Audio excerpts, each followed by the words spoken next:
ملاقات وکړي او دته یې د مکې خبرې کولې چې په مکه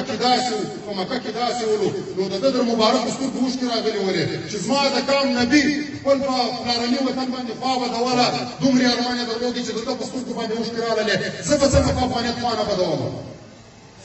زموږ په افغانیت خوا بدېږي چې هر چیز د پښتانه سره ظلم کېږي زموږ خوا به بدېږي موږ اول افغانان یو د هغه بعده چې بیا هر لقب راکوې که بیا پاکستانیان یې فرشه یو موږ تر ټولو د مخه افغانان یو په خپل افغانیت سره فخر کوو په ویاړ سره دا وایو چې موږ افغان یو موږ 15,000 کاله تاریخ لرو موږ قربانۍ لرو موږ مشران لرو موږ خپل ثقافت لرو خپله بهترینه ژبه لرو ته چې څه لرې لږماره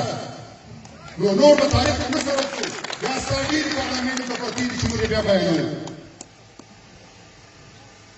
او عزیزانو موږ د دې خلکو د نسل سره اختلاف نه لرو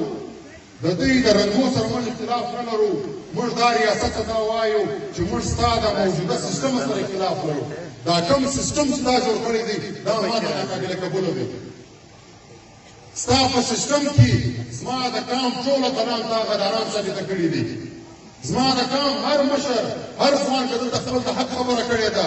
خپل د واک خبره یې کړې ده خپل د اختیار خبره یې کړې ده خپل د تاریخ خبره یې کړې ده له تا سره یوه چاپه سته تا د غدارۍ چاپه پر لګولې ده او بیا دې سندرې پر جوړې کړي دي او ستا په نصاب کې